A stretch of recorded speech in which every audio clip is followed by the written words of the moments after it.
touch, I could with just one touch, I could feel my body give it. Assalamualaikum warahmatullahi wabarakatuh. Waalaikumsalam. Bagaimana kabar hari ini, Kak? Alhamdulillah sehat Pak. Baik, sebelum kita mulai pembelajaran kita pada hari ini, silakan kita membaca doa terlebih dahulu. Bismillahirrahmanirrahim. Alhamdulillahirabbil alamin. Arrahmanirrahim. Maliki yaumiddin. Iyyaka na'budu wa iyyaka nasta'in. Ihdinas siratal mustaqim. Siratal ladzina an'amta 'alaihim ghairil maghdubi 'alaihim waladdallin.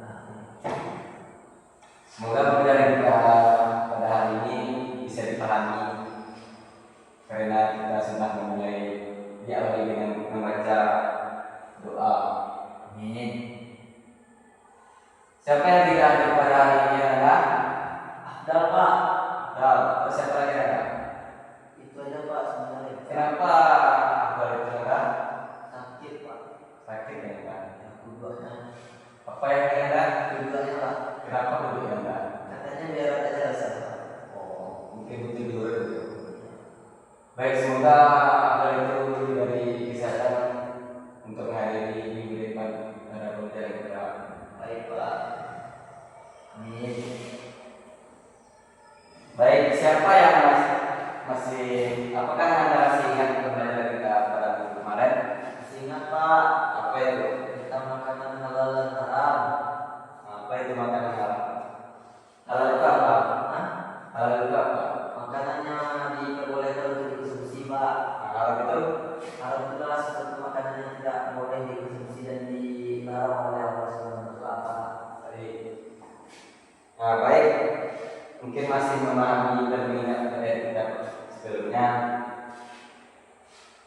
Pernah nggak Anda, Bapak Ibu bertanya ya, Pak, pernah nggak Anda ingin melakukan hal yang baik, tetapi takut diejek dan diomong oleh teman-teman? kenapa? Apa itu contohnya? Karena saya menanyakan ke teman, jangan malas-malas ke sekolah Pak. Terus Dia katanya susah bangun pagi Pak. Terus saya bangunin dia Pak. Lanjutlah dulu katanya Pak. Terus nantinya bilangnya kamu nggak ada bangunin aku katanya Pak. Jadi kita kalau sosok aja Pak. enggak, yang contohnya lainnya yang ada nggak? Itu Seperti mengajak teman sholat, takut ditolak. itu kan baik itu Pak. Iman ilmu amal Pak. Yaitu mungkin itu juga baik ya.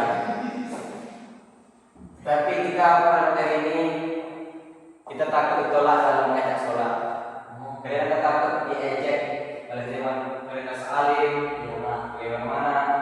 Pernah juga Pak. Itu saya Pak. Gimana tuh? Dibilang teman sholat lah kawan. Ambil sholat tuh katanya Pak. Di janjinya saya Pak, saya mengingatkan yang baik Pak. Ada tuh teman saya Pak. Ada namanya.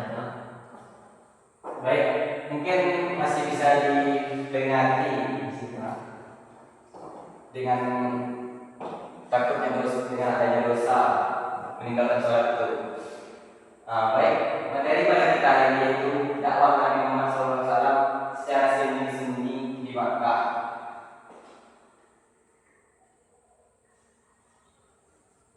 Pengertian dakwah secara sembunyi-sembunyi. Nabi Muhammad SAW menyebarkan ajaran Islam secara sembunyi-sembunyi.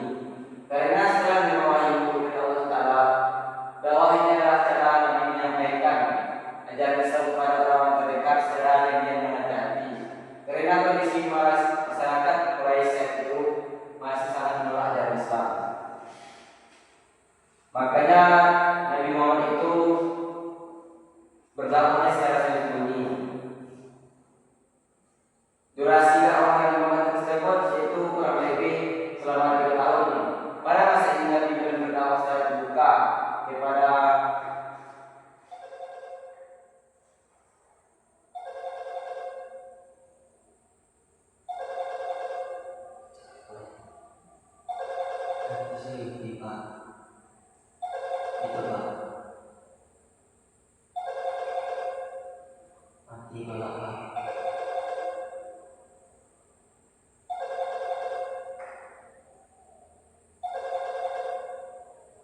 Baik, tadi ada hal yang menarik ya.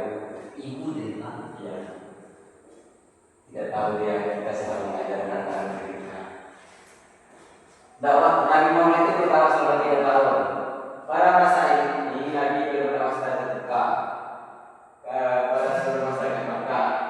Sasaran dakwahnya itu yang pertama hanya kepada mereka sahabat terpercaya dan orang-orang yang sejak dari Islam. Seperti ibu ya. Seperti ibu, itu orang terdekat kok. Pokoknya orang yang terdekat ya, orang-orang yang ternyaman dia. Tujuan utamanya yang pertama menanamkan keimanan, membentuk umat Islam pertama yang kuat imannya dan menghindari gangguan kaum Quraisy. Selanjutnya alasan dakwah dilakukan secara rahasia dan tatap tingkah alasan pertama menangkap Nabi Muhammad itu memilih strategi dakwah secara rahasia pada awal penyebaran Islam di Madinah.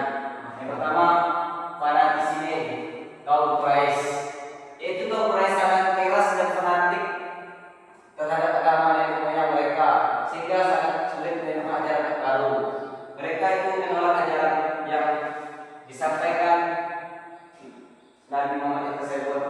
Mereka menolak keras bagaimana bicaranya, tidak mau menerima ajaran tersebut karena berpatokan pada agama nenek moyang mereka. Yang kedua itu jumlah umat Islam masih sedikit. Pada tahap awal itu Islam masih sangat terbatas sehingga belum mampu menghadapi tekanan secara terbuka. Yang ketiga menghindari penyiksaan. Strategi yang dilakukan untuk melindungi umat Islam dari ancaman penyiksaan yang bisa dilakukan oleh kaum Quraisy. Karena umat Islam itu masih sedikit dan kaum Quraisy itu sangat banyak. Mungkin saja mereka nekat untuk memperkafir kaum ini. Pura-puranya ya. Ya. Selanjutnya orang pertama masuk Islam. Orang pertama menerima ajaran Islam tersebut yaitu Sebutuna awalun. as-sabiqun awalun, para pelapor yang menjadi fondasi umat Islam. Mereka antara lain pertama siapa itu? Khadijah Pak, istri Nabi. Istri Nabi. Ya, yaitu apa? Orang yang pertama Ada Islam Pak. orang Islam. Yang kedua itu Ali bin Abi Thalib. siapa itu? Sepupu Nabi yang masuk Islam sejak usia muda Pak. Yang ketiga Abu Bakar As-Siddiq Pak, sahabat yang dekat dengan Nabi dan juga mengajak beberapa sahabat lainnya masuk Islam. baik. Dan itu orang-orang yang terdekat masuk ajaran Islam atau orang-orang yang paling awal masuk dalam ajaran Islam. Selanjutnya itu tempat acara dakwah Nabi. Tempat apa Nabi itu di rumah Arqam bin Abi Al-Qam Pak. Ya. Tempat yang dijalankan Nabi itu secara sendiri itu di rumah ini, di rumah Arkam ini karena Jauh dari pengawasan kaum. aman dan jauh dari penguasaan kaum Quraisy itu. Cara dakwah Nabi Muhammad SAW berdakwah lembut dan santun kepada orang-orang terdekat supaya mereka tidak risih dalam menyampaikan ajaran tersebut dan yang kedua memberi contoh yang baik dalam kehidupan sehari-hari. Nabi itu menyarankan contoh yang baik dalam kehidupannya seperti keluarga-keluarganya dan mereka lebih baik dan mereka mengisinya. Selanjutnya kita makan ada tauhid atau mengisahkan Allah Taala bahwa Allah itu satu Tuhan itu. Tentangan Nabi apa? Tentangan dakwah. Walaupun dilaksanakan secara rahasia, dakwah Nabi tidak mendapat tentangan seperti ejekan, ancaman, dan penyiksaan. Contohnya Bilal bin Rabah disiksa karena mempertahankan keimanannya. Kaum Quraisy yang keras dan fanatik terhadap agama nenek moyang mereka diselesaikan menyiksa yang orang memeluk Islam. Begitu kejamnya kaum Quraisy itu terhadap kaum muslimin. Jangan kali itu sampai Nabi Muhammad itu bersembunyi berdakwah. Hikmah dakwah rahasianya itu yang pertama kesabaran. Nah itu intinya sabar dalam menghadapi rintangan dakwah. Yang kedua strategi.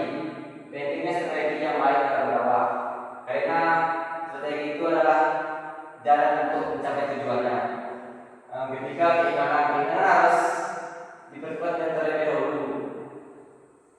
terakhir aku menggunakan jalan dakwah. Selanjutnya kesimpulan, coba Anda baca apa kesimpulannya?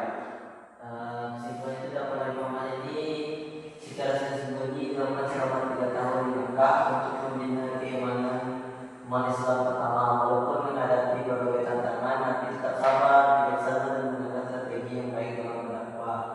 Nah, strategi yang digunakan itu seperti sabar, mereka tetap teguh meskipun menghadapi ejekan dan ancaman. Mereka selalu dengan gigi, mereka jujur dan amanah. Dan kesimpulan saya sendiri mungkin untuk dakwah Nabi secara sembunyi ini bukan karena Nabi takut, melainkan Nabi lebih menyediakan strategi bagaimana cara menyebarkan Islam secara efektif. Mantap. Terima kasih Anda bisa diverifikasi kepada Anda. Mungkin dari kesimpulan Anda berakhir pula perbicaraan kita pada hari ini. Silakan. Pada perjalanan hari ini kita tutupkan dengan membaca hamdalah